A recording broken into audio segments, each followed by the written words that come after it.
You, John Fitzgerald Kennedy, do solemnly swear I, John Fitzgerald Kennedy, do solemnly swear that you will faithfully execute the office of President of the United States that I will faithfully execute the office of President of the United States and will, to the best of your ability, and will, to the best of my ability, preserve, protect, and defend the Constitution of the United States. preserve, protect, and defend the Constitution of the United States. So help you God.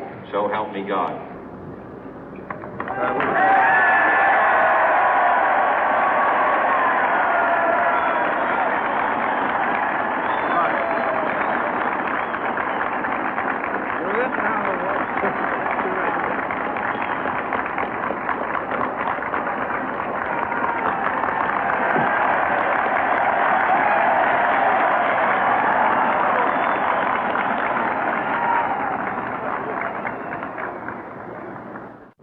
Vice President Johnson, Mr. Speaker, Mr. Chief Justice, President Eisenhower, Vice President Nixon, President Truman, Reverend clergy, fellow citizens.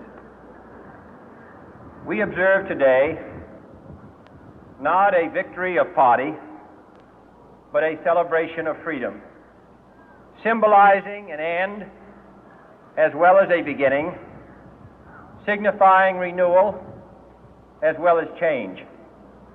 For I have sworn before you and Almighty God the same solemn oath our forebears prescribed nearly a century and 3/4 ago.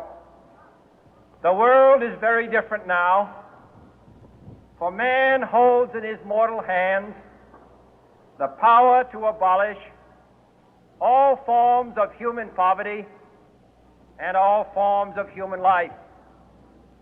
And yet the same revolutionary beliefs for which our forebears fought are still at issue around the globe.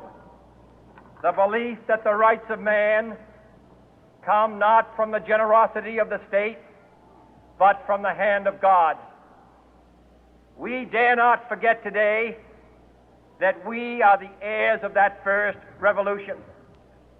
Let the word go forth from this time and place to friend and foe alike that the torch has been passed to a new generation of Americans born in this century, tempered by war, disciplined by a hard and bitter peace, proud of our ancient heritage, and unwilling to witness or permit the slow undoing of those human rights to which this nation has always been committed and to which we are committed today at home and around the world.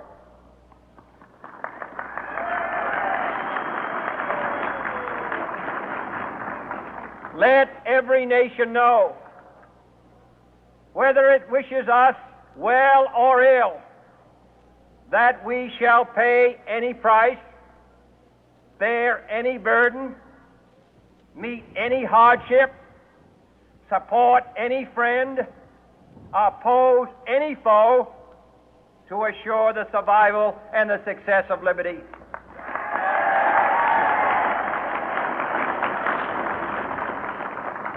This much we pledge and more.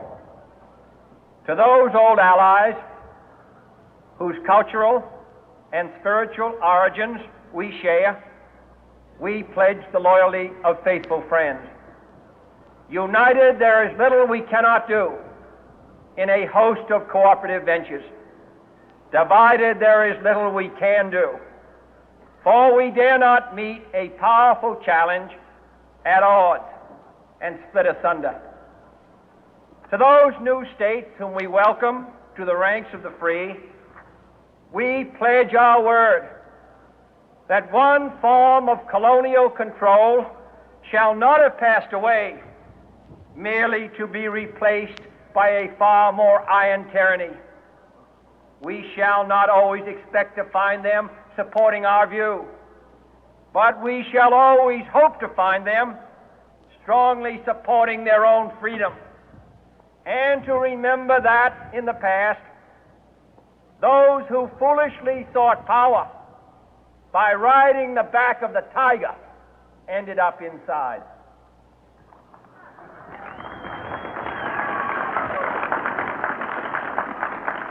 To those people in the huts and villages of half the globe struggling to break the bonds of mass misery, we pledge our best efforts to help them help themselves for whatever period is required, not because the communists may be doing it, not because we seek their votes, but because it is right. If a free society cannot help the many who are poor, it cannot save the few who are rich.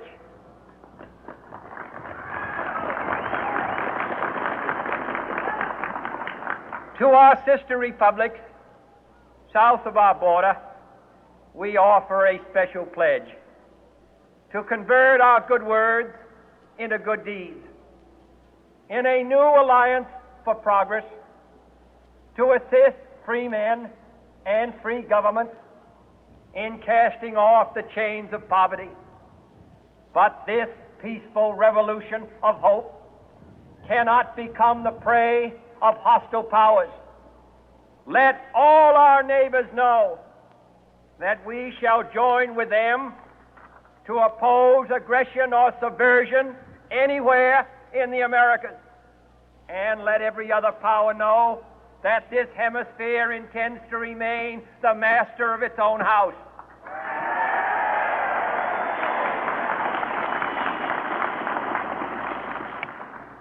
To that World Assembly of Sovereign States, the United Nations, our last best hope, in an age where the instruments of war have far outpaced the instruments of peace, we renew our pledge of support to prevent it from becoming merely a forum for invective, to strengthen its shield of the new and the weak, and to enlarge the area in which its writ may run. Finally, to those nations who would make themselves our adversary, we offer not a pledge, but a request that both sides begin anew the quest for peace.